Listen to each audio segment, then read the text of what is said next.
Hello friends, welcome back to the online platform of D S science institute. दोस्तों, हम शुरू करते हैं अपना वही रिमेनिंग टॉपिक जो कि था रिलेटिव क्लॉज, एडजेक्टिव क्लॉज। तो ध्यान से समझिएगा, अपन ने जो तैयारी की है वो हु की, हुम की, विच की, हुज की, इसके अलावा व्हेन और वेयर और वाई की तैयारी की है। आज हम पढ़ेंगे अपने जो आज का जो सेशन रहेगा, मेनली आज का जो सेशन कंप्लीट जो सेशन रहेगा उसमें हम जो चर्चा करने वाले हैं उसमें एक तो हम करेंगे किसकी चर्चा, एक तो हम करेंगे आपके व्हाट की चर्चा। आफ्टर दैट हम चर्चा करने वाले हैं एज की, एंड द थर्ड वन और मोस्ट इम्पॉर्टेंट इज दैट। ये तीन हम जो इनकी चर्चा करेंगे, फाइनली हमारा एडजेक्टिव क्लॉज कंप्लीट हो जाएगा। तो लेट अस बिगिन, शुरू करते हैं हम व्हाट की। तो हम व्हाट के बारे में बात कर लेते हैं कि व्हाट क्या कहता है, व्हाट है कैसा। तो चलो हम शुरुआत करते हैं सबसे पहले व्हाट की। तो हेडिंग डाल दीजिए आप सब अपनी अपनी नोटबुक्स के अंदर। हम पढ़ते हैं व्हाट आज की क्लास का। व्हाट का मतलब यहाँ पर क्या नहीं है, यहाँ पर है जो की। यहाँ पर क्या मीनिंग है, जो या जो की मीनिंग निकलता है। और आप कैसे निकालोगे इसका आंसर, याद रखना यह एकमात्र रिलेटिव प्रोनाउन है जिसका एंटीसीडेंट वर्ब होता है। क्या होता है? Antecedent verb. तो अपन ने एंटीसीडेंट के बारे में भी चर्चा की थी कि एंटीसीडेंट वो होता है जो रिलेटिव प्रोनाउन से पहले आता है। यहाँ से पहले जो चीज आएगी वो वर्ब आएगी, यानी कि ये एकमात्र ऐसा रिलेटिव प्रोनाउन है जो वर्ब के बाद आता है। बाकी के सारे रिलेटिव प्रोनाउंस आपके किसके बाद आते हैं? आपके नाउन के बाद आते हैं, प्रोनाउन के बाद आते हैं। तो देखिए, ये वर्ब के बाद आने वाला एकमात्र रिलेटिव प्रोनाउन है, यानी कि अपन ये कह सकते हैं कि इसका एंटीसीडेंट कौन होगा? इसका एंटीसीडेंट आपकी वर्ब होगी। राइट या रॉन्ग? इसका एंटीसीडेंट कौन होगा? वर्ब होगी। अब एग्जांपल्स देख लेते हैं कि कैसे होगी वर्ब। चलो देखो एग्जांपल्स देखेंगे। मैंने कहा कि टेल मी मुझे बताओ, dash you know, tell me you know, बताओ मुझे वही बताओ जो तुम जानते हो। तो देखना, टेल बताओ, ये ऑब्जेक्टिव प्रोनाउन है। ऑब्जेक्टिव प्रोनाउन का कोई रोल नहीं होता, ऑब्जेक्टिव प्रोनाउन को हम काउंट भी नहीं करते, ऑब्जेक्टिव प्रोनाउन को हम मॉडिफाई भी नहीं करते। ऑब्जेक्टिव प्रोनाउन को कभी मॉडिफाई नहीं करते, ये याद रखना। किससे? रिलेटिव प्रोनाउन से। ऑब्जेक्टिव प्रोनाउंस कभी भी रिलेटिव प्रोनाउन से मॉडिफाइड नहीं होते, ये याद रखना। तो अपन का ऑब्जेक्टिव प्रोनाउन से पहले क्या आ रही है? Verb, that is verb. और वर्ब को मॉडिफाई करने के लिए हम जो रिलेटिव प्रोनाउन लगाएंगे वो क्या लगाएंगे? व्हाट। एक एग्जांपल है, जैसे मैंने कहा वी बिलीव, हम उसी चीज में विश्वास करते हैं। We believe in dash we see around us, we see around us, around us. अब आपसे पूछा जाए कि इसमें अपन का रिलेटिव प्रोनाउन कौन सा आएगा? एक तो आपसे पूछा विच, एक पूछा दैट और एक पूछा व्हाट। फिलहाल के लिए मैं थोड़ा एक कॉमिक वे में एक चीज बता रहा हूँ, ध्यान से सुनिएगा। आपने दैट पढ़ा नहीं है इसलिए गलत है, जब तक दैट नहीं पढ़ोगे तब तक सही कैसे हो सकता है? पहले दैट पढ़ेंगे फिर देखेंगे। इसके बाद देखो, ये बिलीव वर्ब आ रही है कि नहीं आ रही? यस और नो। इसके बाद एक प्रपोजिशन दिख रही है कि नहीं? हाँ या ना? दिख रही है ना प्रपोजिशन। अब प्रपोजिशन का कोई रोल नहीं है, रोल है आपकी वर्ब का। वर्ब देखो, वर्ब के बाद आपका जो रिलेटिव प्रोनाउन आता है वो आता है व्हाट। ऑप्शन में व्हाट है तो अपन का आंसर हो जाएगा ना कि विच, व्हाट होगा। ओके, आई बात समझ में? अरे आ गई ना? हाँ या ना? आ गई। अब देखो अपन आगे चलते हैं, अपनी चर्चा थोड़ी और आगे बढ़ाते हैं। और जो अपनी ये चर्चा है इसमें थोड़ा सा और पुट देते हैं। वो ये है कि अपन कर रहे हैं बात एज की, ठीक है ना? Now we are discussing at as. As का मीनिंग भी जो, जो कि, जिसे, जिसको। But this has a particular thing to be used, this has a particular thing to be used. ये एक बहुत ही विशेष चीज रखता है जिसको हम प्रयोग में ले सकते हैं। और वो विशेष चीज क्या है?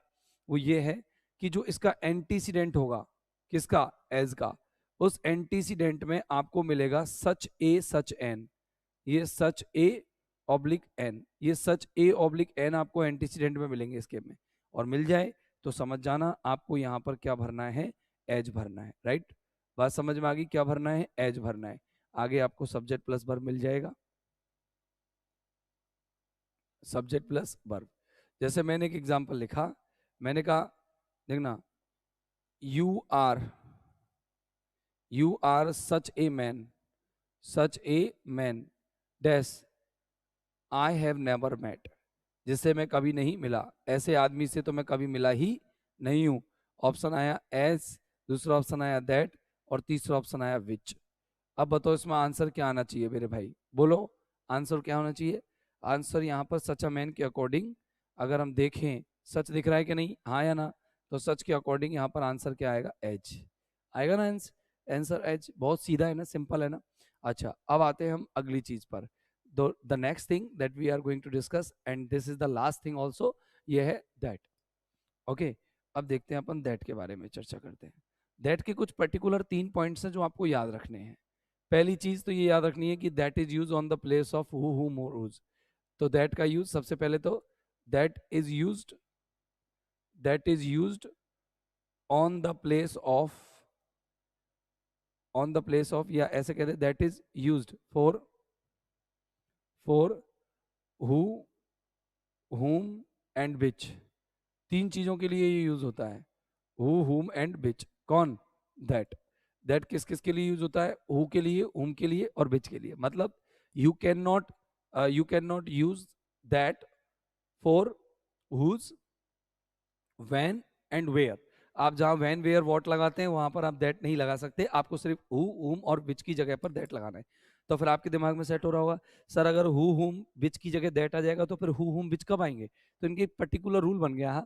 तो इसका एक कॉन्सेप्ट नंबर 1 बना। एक पहला कॉन्सेप्ट क्या है कि अगर आपका एंटीसीडेंट सुपरलेटिव डिग्री रखता है, जैसे आपका एंटीसीडेंट है, एंटीसीडेंट, इसके अंदर अगर सुपरलेटिव डिग्री हो, कौन सी डिग्री हो, सर हमें तो सुपरलेटिव डिग्री का पता ही नहीं है कौन सी होती है। तो चलो सुपरलेटिव डिग्री को मैं आपको आइडेंटिफाई करना सिखाता हूँ शॉर्ट में। अगर आपको किसी भी एडजेक्टिव में, अगर किसी भी एडजेक्टिव में ईएसटी लगा मिल जाए, या मोस्ट लगा मिल जाए, या बेस्ट अगर शब्द आपको यूज मिल जाए, तो समझ जाना कि आपका ये जो डिग्री है वो कौन सी है, एडजेक्टिव है। ओके, डिग्री कौन सी होगी, एडजेक्टिव। जैसे आपको मिल जाएगा बेस्ट, स्मार्टेस्ट, ब्रेवेस्ट, टॉलेस्ट, ठीक है ना, मोस्ट, जैसे ऐसा आ जाएगा कि बोल्डेस्ट, टॉलेस्ट, लॉन्गेस्ट, स्मॉलेस्ट, है ना, ऐसे लीनेस्ट। तो यहाँ पर आपको सीधा दैट भरना है। आपको याद रखना है ऑप्शन में अगर हु दे रखा हो तो नहीं भरना, हुम दे रखा हो तो नहीं भरना, विच दे रखा हो तो भी नहीं भरना। ये आपको रिलेटिव प्रोनाउन का या एडजेक्टिव क्लॉज का ये रूल, ये कॉन्सेप्ट आपको याद रखना पड़ेगा।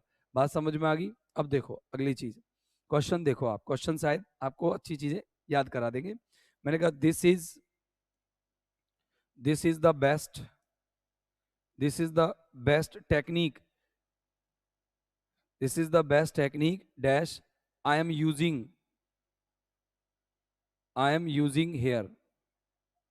बताओ ऑप्शन देखना, which I am using here, that I am using here, who I am using here. तो पहले तो सबसे पहला खेल तो इसी में खेल दो कि हु नहीं आएगा क्योंकि टेक्निक पर्सन नहीं है, टेक्निक क्या नहीं है, पर्सन नहीं है, तो हु को काटो। अब बताओ बिच आ सकता है ना, टेक्निक बिच ले सकती है ना, टेक्निक एक प्रकार का एक अदर थिंग है जो पर्सन से अलग है, तो अपन यहाँ बिच लगा सकते हैं। लेकिन पता लगा कि बिच की जगह अपन को दैट लगाना पड़ेगा, मजबूरी, और मजबूरी का नाम बेस्ट है। मतलब महात्मा गांधी मत बोला करो, तो मजबूरी का नाम यहाँ पर बेस्ट है, और बेस्ट है तो क्या आ जाएगा, दैट आ जाएगा। ओके, एक और एग्जाम्पल लेट अस सी। मैंने कहा देखो द वाइजेस्ट मैन, सबसे बुद्धिमान आदमी, the wisest man, man dash is sitting, sitting under that tree, under that tree, tree is grinning, grinning यानी होता है मुस्कुराना, GRINNING, ग्रीनिंग मुस्कुराना, मुस्काना। हु एक आया बिच और एक आया दैट। तो first thing that you bring into your mind is that, कि आप यहां देखेंगे मैन आ रहा है तो मैन के लिए बिच यूज नहीं होता है, लेकिन हु और दैट यूज हो जाते हैं। तो आप यहां देखेंगे wisest is the adjective of superlative degree, is an adjective of superlative degree, so हमको यूज करना पड़ेगा मेरे भाई दैट, ना कि who.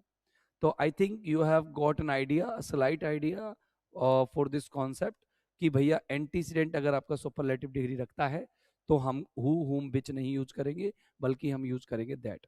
Have you got it. अब अपन चलते हैं अगले पॉइंट पर, अगले कॉन्सेप्ट पर। तो that the concept which we are going to study is now concept number 2, concept number 2. Okay, okay my dear students, now let us see what the concept number 2 says.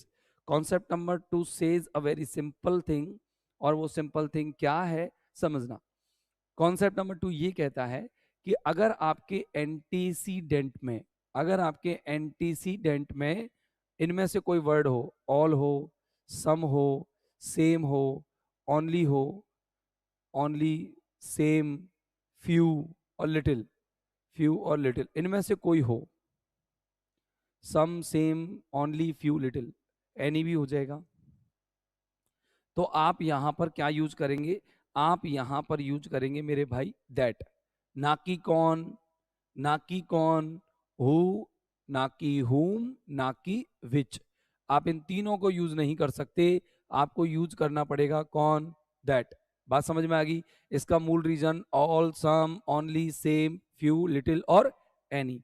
For example let us see, for example मैंने कहा all the students, all the students, सारे विद्यार्थी, dash, are making noise, are making a noise, जो यहाँ क्या कर रहे हैं, आवाज कर रहे हैं, ठीक है, are making a noise, are mischievous, क्या है वो सब, शरारती हैं, मिसचीवस, CHIEVOUS, वो सब शरारती हैं। कैसे बच्चे हैं, शरारती है। मैंने ऑप्शन दिया, हु आएगा, हुम आएगा या फिर दैट आएगा।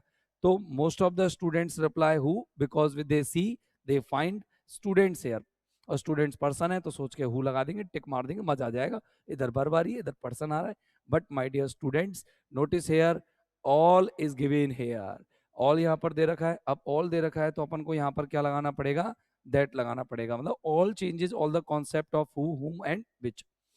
अब देखिए मैंने कहा, एक एग्जांपल और ले लो, मैंने कहा the only book, the only book dash I am studying या आई एम रीडिंग,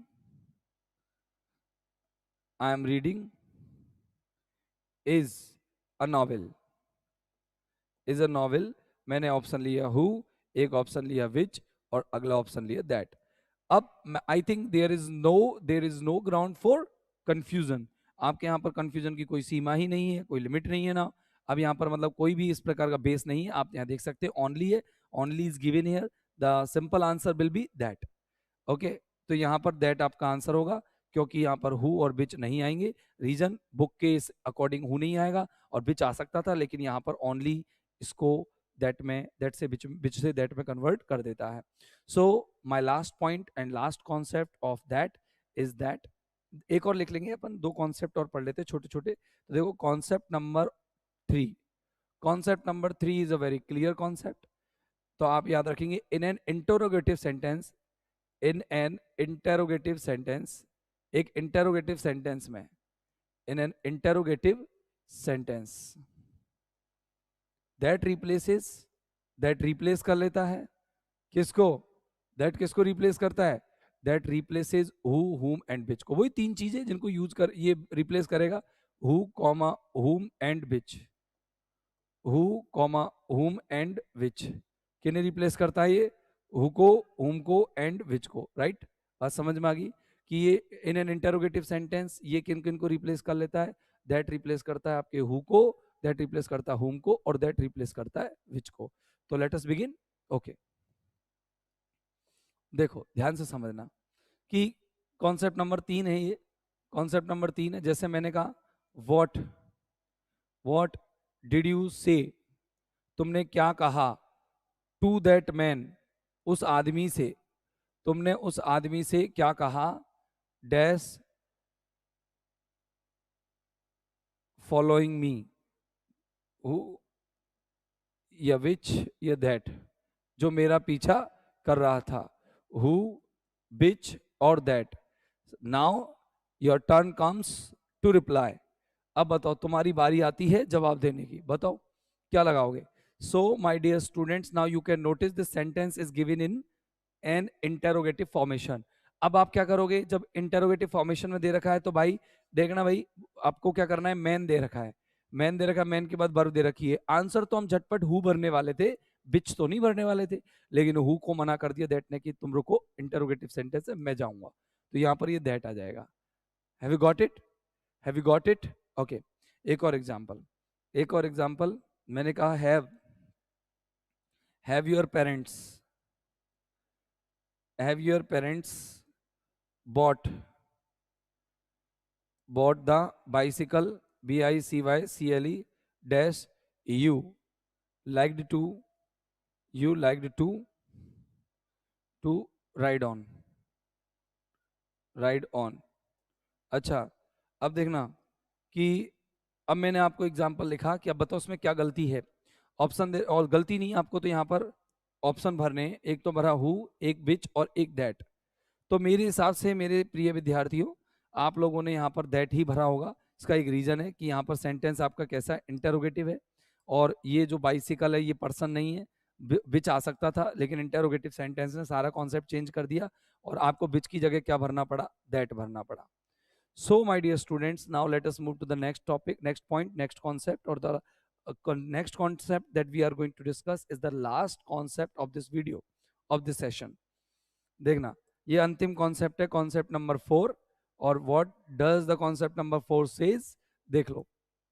ये यूं कहता है कि अगर आपका एंटीसीडेंट पर्सन के अलावा अन्य कुछ भी हो, तो देखो, अगर आपका जो एंटीसीडेंट है वो एंटीसीडेंट आपका पर्सन भी है, साथ में अन्य कुछ भी है, पर्सन प्लस अदर। आपका जो एंटीसीडेंट है वो पर्सन प्लस अदर है। ध्यान से सुनना, अगर आपका एंटीसीडेंट पर्सन प्लस अदर है तो आप यहां पर दैट ही लगाएंगे, अन्य कुछ नहीं। यानी कि ना तो हु लगाएंगे, ना हुम और ना विच। सर समझ में नहीं आया, सर समझ में नहीं आया बिल्कुल भी।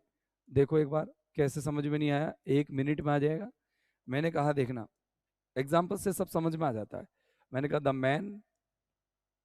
Man and his horse, the man and his horse dash you saw are dead now, are dead now. अब बताओ, मैंने कहा जो आदमी और घोड़े, उसका घोड़ा जो तुमने देखे थे वो क्या है, मर गए हैं, दोनों ही मर गए हैं। अब बताओ, हु लगाऊं, हुम लगाऊं, या सॉरी हु लगाऊं, विच लगाऊं। वैसे तो हु नहीं आएगा, हुम लगा देता हूं, जिससे क्या तुम कंफ्यूज हो जाओ हल्के से। विच और एक लगा लिया अपन दैट। वैसे कंफ्यूजन का तो कोई काम ही नहीं है, बहुत क्लियर माइंडेड हो तुम, है ना। तो देखो, आपका हेड ही क्लियर है। अब देखो यहाँ पर मैन है, पर्सन के अकॉर्डिंग तो क्या आ जाता, हुम। हॉर्स के अकॉर्डिंग क्या आ जाता, विच।